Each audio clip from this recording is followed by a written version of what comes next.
श्रीगणेशाय नमः। अस्य श्रीरामरक्षास्तोत्रमन्त्रस्य बुधकौशिकऋषिः श्रीसीतारामचन्द्रो देवता अनुष्टुप्छन्दः सीताशक्तिः श्रीमद्हनुमानकीलकम् श्रीरामचन्द्रप्रीत्यर्थे जपे विनियोगः।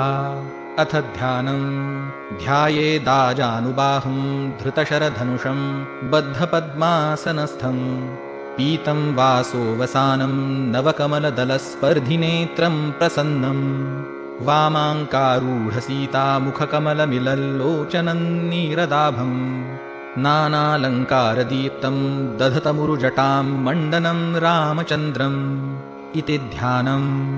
चरितं रघुनाथस्य शतकोटिप्रविस्तरम् एकैकमक्षरं पूसां महापातकनाशनं ध्यात्वा नीलोत्पलश्यामौ रामौ राजीवलोचनं जानकी लक्ष्मणोपेतं जटामुकुटमण्डितं सासितूनधनुर्बाणपाणिन्नक्तं चरान्तकं स्वलीलया जगत्त्रातुम् आविर्भूतमजं विभुम् रामरक्षां पठे प्राज्ञः पापघ्नीं सर्वकामदां शिरो मे राघवः पातु फालं दशरथात्मजः कौसल्येयो दृशौ पातु विश्वामित्रप्रियश्रुति घ्राणं पातु मखत्राता मुखं सौमित्रिवत्सलः जिह्वां विद्यानिधिः पातु कण्ठं भरतवन्दितः स्कन्धौ दिव्यायुधः पातु भुजौ भग्नेशकार्मुकः करौ सीतापतिः पातु हृदयं जामदग्नजित्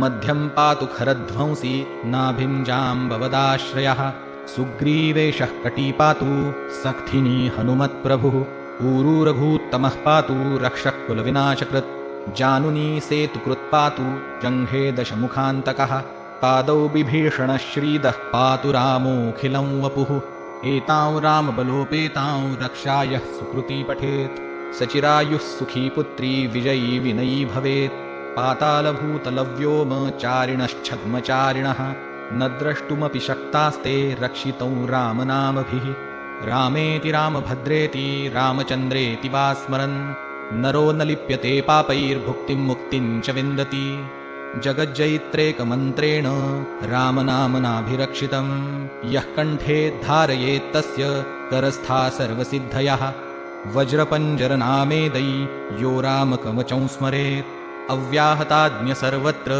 लभते जयमङ्गलम् आदिष्टवान्यथा स्वप्ने राम रक्षामि मां हरः तथा लिखितवान् प्रातः प्रबुद्धो बुधकौशिकः आरामः कल्पवृक्षाणां विरामः सकलापदाम् अभिरामस्त्रिलोकानां रामः श्रीमान् स नः प्रभुः तरुणौ रूपसम्पन्नौ सुकुमारौ महाबलौ पुण्डरीकविशालाक्षौ चीरकृष्णाजिनाम्बरौ फलमूलाशिनौ दान्तौ तापसौ ब्रह्मचारिणौ पुत्रौ दशरथस्येतौ भ्रातरौ रामलक्ष्मणौ शरण्यौ सर्वसत्त्वानां श्रेष्ठौ सर्वधनुष्मतां रक्षः कुलनिहन्तारौ त्रायेतान्नो रघुत्तमौ आत्तसज्जधनुषा विशुस्पृशा वक्षया शुभनिषङ्गसङ्गिनौ रक्षणाय मम रामलक्ष्मणावग्रतः पथि सदैव गच्छताम् सन्नद्धः कवची खड्गी चापबाणधरो युवा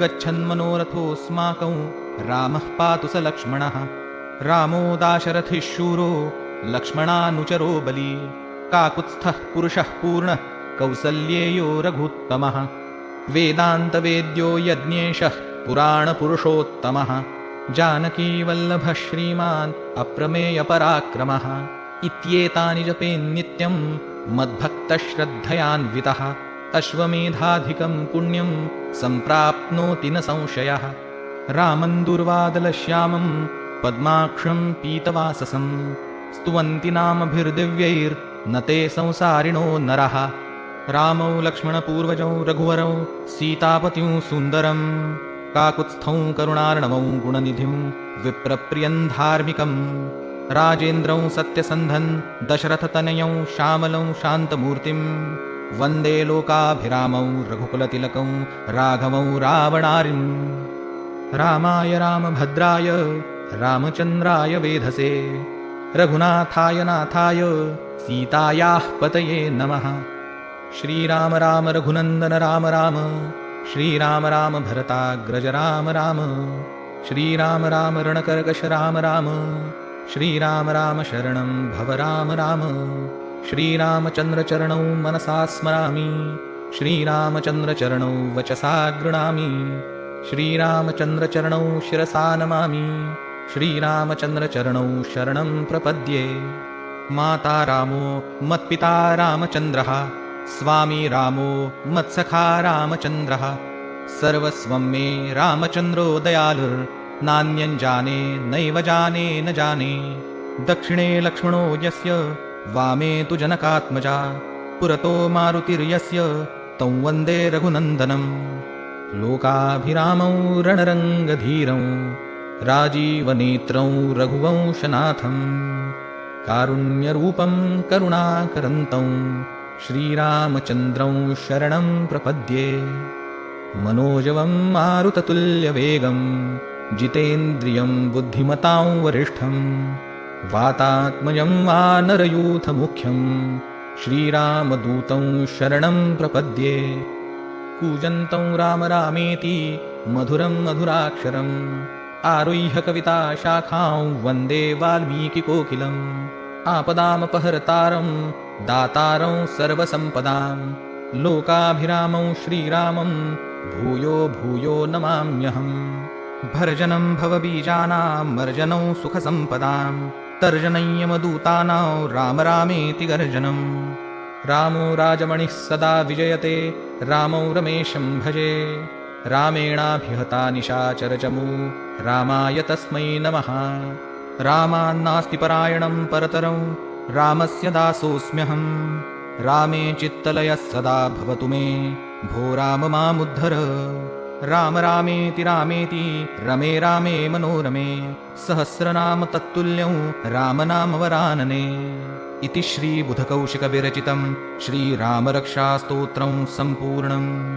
श्रीसीतारामचन्द्रार्पणमस्तु।